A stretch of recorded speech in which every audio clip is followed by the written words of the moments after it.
بسم اللہ الرحمن الرحیم۔ تمام تعریفیں اس اللہ کے لیے جس نے ہم کو اپنی کتاب کی ہدایت دی اور اپنے حبیب پاک صلی اللہ علیہ وآلہ وسلم کے طفیل ساری امتوں پر فضیلت بخشی۔ ہم اس کی ایسی حمد کرتے ہیں جو اس کی رضا کو جو ہمیں مرغوب ہے کھینچ لائے اور اس کے مخزون عطیوں سے بھیک مانگ سکے اور ہمیں اس کی نعمتوں پر شکر کرنے والا بنا دے۔ اور درود و سلام ہمارے آقا حضرت محمد صلی اللہ علیہ وآلہ وسلم پر جو اللہ تعالیٰ کے برگزیدہ رسول اور چیدہ نبی ہے، اور آپ کی پاکیزہ آل اور عزت پر اور آپ کے تمام صحابہ اور پوری امت پر۔ کہتے ہیں کہ 3 آیتیں 3 کے ساتھ ملی ہوئی نازل ہوئی جن میں سے کوئی بھی دوسری کے بغیر قبول نہیں۔ پہلی آیت ہے وَأَقِیمُوا الصَّلَاةَ وَآتُوا الزَّکَاةَ، نماز کی پابندی کرو اور زکوٰۃ دیتے رہو۔ سو جو شخص نماز پڑھتا ہے اور زکوٰۃ نہیں دیتا اس کی نماز بھی قبول نہیں۔ دوسری آیت ہے وَأَطِیعُوا اللَّهَ وَأَطِیعُوا الرَّسُولَ، اور تم اللہ تعالیٰ کی اطاعت کرو، اللہ تعالیٰ کا کہا مانو، اور رسول صلی اللہ علیہ وآلہ وسلم کی اطاعت کرو، رسول صلی اللہ علیہ وآلہ وسلم کا کہا مانو۔ سو جو شخص اللہ تعالیٰ کی اطاعت کرے اور رسول کی اطاعت نہ کرے وہ قبول نہ ہو۔ تیسری آیت ہے انشکروا لی والدیک، کہ تم میری اور اپنے ماں باپ کی شکر گزاری کیا کرو۔ سو جو شخص اللہ تعالیٰ کا شکر ادا کرتا ہے لیکن والدین کا نہیں کرتا تو اس کا اللہ کا شکر کرنا بھی قبول نہیں۔ اس کی قائل رسول صلی اللہ علیہ وآلہ وسلم کے اس ارشاد پاک سے ہوتی ہے کہ والدین کی لعنت اولاد کی جڑ کاٹ دیتی ہے جبکہ وہ ان کی حق تلفی کرتے ہیں۔ سو جو کوئی اپنے والدین کو راضی کرتا ہے وہ اپنے خالق کو راضی کرتا ہے، اور جس نے اپنے ماں باپ کو اپنے والدین کو ناراض کیا اس نے اپنے خالق کو ناراض کیا۔ جس نے اپنے والدین کو یا دونوں میں سے کسی ایک کو پا لیا اور ان کے ساتھ حسن سلوک نہ کیا وہ دوزخ میں داخل ہوگا اور اللہ تعالیٰ کی رحمت سے بھی دور ہوگا۔ نبی صلی اللہ علیہ وآلہ وسلم سے پوچھا گیا کون سا عمل افضل ہے تو نبی صلی اللہ علیہ وآلہ وسلم نے ارشاد فرمایا اپنے وقت پر نماز ادا کرنا اور والدین سے حسن سلوک کرنا، پھر جہاد فی سبیل اللہ۔ یہ آج کے دور کا بہت خطرناک اور دردناک المیہ ہے کہ ہم لوگوں کو والدین کے حقوق صرف کتابوں میں پڑھنے کی حد تک نظر آتے ہیں اور پڑھ کر کتابیں اور آنکھیں دونوں بند کر دیتے ہیں، اور جس کا اثر ہماری زندگیوں میں نظر آتا ہے کہ ہر وقت کی پریشانیوں اور مصیبتوں میں گھرے رہتے ہیں۔ میرے نبی حضرت محمد مصطفیٰ صلی اللہ علیہ وآلہ وسلم کا ارشاد پاک ہے کہ اللہ تعالیٰ اس شخص کے لیے جس کے ماں باپ دونوں زندہ ہوں اور وہ ان کے ساتھ اچھا سلوک کرتا ہو تو رب کائنات اس کے لیے جنت کے 2 دروازے کھول دیتے ہیں، یعنی ماں باپ دونوں زندہ ہیں اور وہ اچھا سلوک ان کے ساتھ کر رہا ہے تو ہر وقت رب کائنات جنت کے 2 دروازے، اور جب جنت کے 2 دروازے ہر وقت انسان کے لیے کھلے رہتے ہوں تو وہاں سے اللہ تعالیٰ کی رحمتوں کا نزول، برکتوں کا نزول ہر وقت ہوتا رہتا ہے۔ لیکن اگر ان میں سے کوئی ایک ناراض ہو جائے تو اس کے راضی ہونے تک اللہ تعالیٰ بھی ناراض رہتے ہیں۔ تو نبی کریم صلی اللہ علیہ وآلہ وسلم سے عرض کیا گیا کہ اگرچہ وہ ظالم ہی ہو، فرمایا گیا ہاں وہ ظالم ہی کیوں نہ ہو، اگر وہ مومن اپنے والدین سے بدسلوکی کرتا ہے تو اللہ تعالیٰ اس کے لیے دوزخ کے 2 دروازے کھول دیتے ہیں۔ تو ہماری زندگیوں کی ہلچل، پریشانیاں اور جتنی بھی مصیبتیں آتی ہیں اس کی ایک وجہ کہ ماں باپ کا ناراض ہونا، ہمارے سلوک سے ماں باپ کا راضی نہ ہونا، یا ہمارے سلوک اس قدر خراب ہیں کہ وہ ہمارے ماں باپ کو راضی نہیں کرتے، تو جس کے نتیجے میں اللہ رب العزت دوزخ کے 2 دروازے کھول دیتے ہیں، اور اگر کسی ایک کے ساتھ بدسلوکی کرتا ہے تو 1 دروازہ کھولتے ہیں۔ تو ہماری زندگیوں میں یہ بہت ہی خطرناک بات ہے۔ اچھی بات یہ ہے کہ اللہ رب العزت ماں باپ کے ساتھ اچھے سلوک پر 2 دروازے جنت کے کھولیں، اور خطرناک ہماری زندگیوں کی بات کہ ہمارے لیے ہمارے اچھے سلوک نہ کرنے کی وجہ سے اپنے والدین کے ساتھ اللہ رب العزت دوزخ کے 2 دروازے ہمارے ساتھ لیے کھولیں۔ بچوں کو والدین کی موجودگی میں ان کی اجازت کے بغیر کلام نہیں کرنا چاہیے، ان کے آگے یا دائیں بائیں ہو کر نہ چلنا چاہیے، بلکہ ان کے پیچھے چلے جیسے غلام اپنے آقا کے پیچھے پیچھے چلتا ہے۔ وہ بلائیں تو ان کو جواب دے۔ ایک آدمی نے حضور صلی اللہ علیہ وآلہ وسلم کی خدمت عالیہ میں حاضر ہو کر عرض کیا، یا رسول اللہ صلی اللہ علیہ وآلہ وسلم، میری والدہ بوڑھی ہو چکی ہے، میں اسے اپنے ہاتھ سے کھلاتا اور پلاتا ہوں، وضو کراتا ہوں، اپنے کندھوں پر اٹھاتا ہوں، کیا میں نے اس کا بدلہ چکا دیا؟ تو میرے نبی حضرت محمد مصطفیٰ صلی اللہ علیہ وآلہ وسلم نے ارشاد فرمایا، نہیں، 100واں حصہ بھی نہیں۔ یعنی کہ تمہاری ماں باپ کے جو حقوق ہیں ان کا 100واں حصہ بھی تم سے ادا نہ ہو سکا، البتہ تو نے نیک کام کیا اور اللہ تعالیٰ تجھے اس قلیل پر بھی کثیر اجر عطا فرمائیں گے۔ کلمات حکمت میں یہ لکھا ہے کہ وہ شخص ملعون ہے جو اپنے والدین پر لعنت کرتا ہے، وہ شخص ملعون ہے جو راہ ہدایت سے روکتا ہے یا کسی اندھے کو سیدھی راہ سے بہکاتا ہے، وہ شخص ملعون ہے جو غیر اللہ کے نام پر جانور ذبح کرتا ہے، وہ شخص ملعون ہے جو زمین کی حدود تبدیل کرتا ہے، یعنی وہ حدیں اور کنارے جو کسی اور کے ساتھ مشترک ہوں۔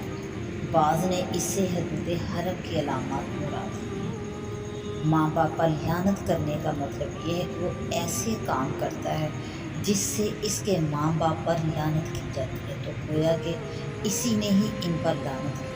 نبی صلی اللہ علیہ وآلہ وسلم نے ارشاد فرمایا کہ کبیرہ گناہوں میں سے ایک یہ ہے کہ آدمی اپنے ماں باپ کو گالی گلوچ کرے۔ عرض کیا گیا، یا رسول اللہ صلی اللہ علیہ وآلہ وسلم، بھلا یہ کیسے ہو سکتا ہے کہ کوئی شخص اپنے والدین کو گالیاں دے؟ فرمایا، یا کسی کے والدین کو گالیاں دے گا وہ اس کے ماں باپ کو گالی دیں گے، تو گویا اس نے خود اپنے ماں باپ کے ساتھ گالی گلوچ کیا۔ حضرت انس رضی اللہ تعالیٰ عنہ روایت کرتے ہیں کہ رسول اللہ صلی اللہ علیہ وآلہ وسلم کے زمانہ مبارک میں ایک نوجوان علقمہ نامی تھا، بڑا محنتی تھا، بکثرت صدقہ کرتا تھا، وہ سخت بیمار ہوا۔ اس کی بیوی نے رسول اللہ صلی اللہ علیہ وآلہ وسلم کی خدمت میں پیغام بھیجا کہ میرا خاوند نزاع کے عالم میں ہے، میرا خیال ہوا کہ آپ کو اطلاع کر دوں۔ آپ صلی اللہ علیہ وآلہ وسلم نے حضرت بلال رضی اللہ تعالیٰ عنہ، حضرت علی، حضرت سلیمان، عمار رضی اللہ تعالیٰ عنہ سے فرمایا کہ علقمہ کی خیر خبر معلوم کرو۔ یہ حضرات وہاں پہنچے اور اسے لا الہ الا اللہ پڑھنے کی تلقین کی، مگر زبان نہ چل سکی، قریب المرگ ہوا۔ تو ان حضرات نے حضرت بلال رضی اللہ تعالیٰ عنہ کو حضور صلی اللہ علیہ وآلہ وسلم کی خدمت عالیہ میں بھیجا کہ اس کے حالات سے آپ کو اطلاع دی۔ آپ صلی اللہ علیہ وآلہ وسلم نے ارشاد فرمایا کہ اس کی والدین میں کوئی ہے؟ عرض کیا گیا کہ والد فوت ہو چکے ہیں، البتہ بوڑھی ماں حیات ہے۔ آپ صلی اللہ علیہ وآلہ وسلم نے ارشاد فرمایا، بلال رضی اللہ تعالیٰ عنہ، علقمہ کی والدہ کے پاس جاؤ، اسے میرا سلام کہو، اگر وہ چل سکتی ہیں تو میرے پاس آئے، ورنہ انتظار کرے، میں اس کے پاس جاتا ہوں۔ بلال رضی اللہ عنہ نے جا کر پیغام پہنچایا تو کہنے لگی، میری جان آپ صلی اللہ علیہ وآلہ وسلم پر قربان، میرا حق ہے کہ خدمت عالیہ میں حاضر ہوں۔ چنانچہ عصا ٹیکتی ہوئی دربار نبوت میں حاضر۔ سلام عرض کیا۔ آپ صلی اللہ علیہ وآلہ وسلم نے سلام کا جواب دیا۔ وہ حضور صلی اللہ علیہ وآلہ وسلم کے سامنے بیٹھ کے ارشاد فرمایا، مجھے سچ سچ بتا، اگر تو نہیں بتائے گی تو وہیں سے معلوم ہو جائے گا۔ یہ بتاؤ کہ علقمہ کیا عمل کرتا تھا؟ کہنے لگی کہ اتنی نماز پڑھتا تھا، اتنے روزے رکھتا تھا، اور جو درہم پاس ہوتے صدقہ کر دیتا، نہ ان کا وزن معلوم ہوتا نہ عدد۔ تو نبی صلی اللہ علیہ وسلم نے ارشاد فرمایا، تیرے ساتھ اس کا معاملہ کیسا تھا؟ کہنے لگے، یا رسول اللہ صلی اللہ علیہ وآلہ وسلم میں اس پر ناراض ہوں۔ فرمایا، کیوں؟ کہنے لگی، وہ میری بجائے اپنی بیوی کو ترجیح دیتا اور میری نافرمانی کرتا تھا، اس کا کہنا مانتا تھا۔ آپ صلی اللہ علیہ وآلہ وسلم نے ارشاد فرمایا کہ ماں کی ناراضگی نے اس کی زبان کو کلمہ شہادت سے روک رکھا ہے۔ پھر بلال رضی اللہ عنہ سے فرمایا کہ بہت سی لکڑیاں جمع کر لاؤ کہ میں اسے آگ میں جلا دوں۔ بڑھیا کہنے لگی، یا رسول اللہ صلی اللہ علیہ وآلہ وسلم، آپ میرے لگتے جگر کو میرے سامنے جلائیں گے، مجھ سے کیسے برداشت ہوگا؟ آپ صلی اللہ علیہ وآلہ وسلم نے ارشاد فرمایا، اے علقمہ کی ماں، اللہ تعالیٰ کا عذاب اس آگ سے کہیں زیادہ سخت اور دلپا ہے۔ اگر تجھے یہ پسند ہے کہ اللہ تعالیٰ اس کی مغفرت فرما دے تو اس سے راضی ہو جا۔ اس ذات کی قسم جس کے قبضہ میں میری جان ہے، اسے نماز اور صدقہ فائدہ نہیں دے گا جب تک کہ تو اس پر ناراض ہے۔ بڑھیا دونوں ہاتھ اٹھا کر کہنے لگی، یا رسول اللہ صلی اللہ علیہ وآلہ وسلم، میں آسمان والے اللہ کو، آپ کو اور حاضرین مجلس کو گواہ بناتی ہوں کہ میں نے علقمہ کو معاف کیا، میں علقمہ سے راضی ہوں۔ آپ صلی اللہ علیہ وآلہ وسلم نے ارشاد فرمایا، بلال ذرا جا کر دیکھو، علقمہ لا الہ الا اللہ پڑھنے لگا ہے۔ ممکن ہے اس کی ماں نے میری شرم کی وجہ سے ایسا کہا اور دل سے نہ کہا۔ بلال رضی اللہ عنہ دروازے پر پہنچے تو علقمہ کو لا الہ الا اللہ پڑھتے سنا۔ اندر جا کر بتانے لگے کہ علقمہ کی والدہ سے ناراضگی نے اس کی زبان کو شہادت و توحید سے روک رکھا تھا، اور اس کی رضامندی نے زبان کو جاری کر دی۔ چنانچہ علقمہ رضی اللہ عنہ اسی دن فوت ہو گئے۔ حضور صلی اللہ علیہ وآلہ وسلم تشریف لائے، اس کے غسل اور کفن کا انتظام فرمایا، نماز جنازہ پڑھائی، پھر قبر کے کنارے کھڑے ہو کر فرمایا، اے مہاجرین و انصار، جو شخص اپنی بیوی کو اپنی والدہ پر ترجیح دیتا ہے، اس پر اللہ تعالیٰ کی لعنت ہے، اور اس کے فرائض اور نوافل کچھ بھی قبول نہیں ہوتے۔ قال اللہ تعالیٰ فی القرآن وقضی ربک الا تعبدوا الا ایاہ وبالوالدین احسانا، اور تیرے رب نے حکم کر دیا کہ اس کے سوا کسی کی عبادت نہ کرو، اور تم اپنے ماں باپ کے ساتھ حسن سلوک کیا کرو۔ حضرت ابن عباس رضی اللہ تعالیٰ عنہ اس آیت کے متعلق روایت کرتے ہیں کہ بعض نے اللہ تعالیٰ کے سوا کسی کی عبادت نہ کی جائے کا یہ مطلب بیان کیا ہے کہ گناہ کرنے میں کسی کا کہا نہ مانو، بلکہ اللہ تعالیٰ جو حکم فرماتے ہیں اس کو مانو، اور ماں باپ کے ساتھ حسن سلوک اور شفقت و مہربانی والا معاملہ کرو۔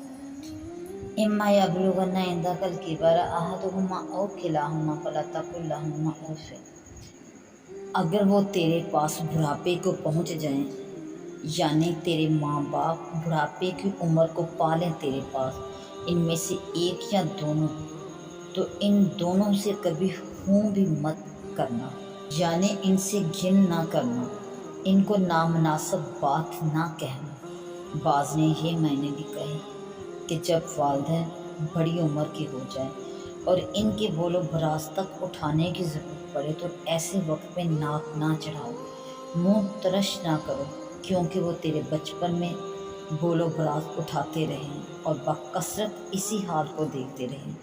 پھر رب کائنات نے قرآن پاک کے اندر ارشاد فرمایا، وَلَا تَنْهَرْهُمَا وَقُلْ لَهُمَا قَوْلًا كَرِيمًا وَاخْفِضْ لَهُمَا جَنَاحَ الذُّلِّ مِنَ الرَّحْمَةِ، اور نہ جھڑک ان کو، یعنی سخت کلامی نہ کر، اور ان سے خوب ادب سے بات کر، یعنی نرم اور بہتر کلام کر، اور ان کے سامنے شفقت اور انکساری کے ساتھ جھکے رہنا، یعنی ان کے ساتھ پستی دکھا اور ان پر مہربانی کر۔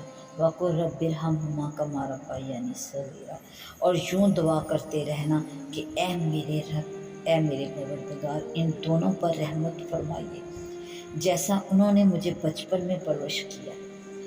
یعنی مر جائیں تو ان کی بخشش کی دعا کرو۔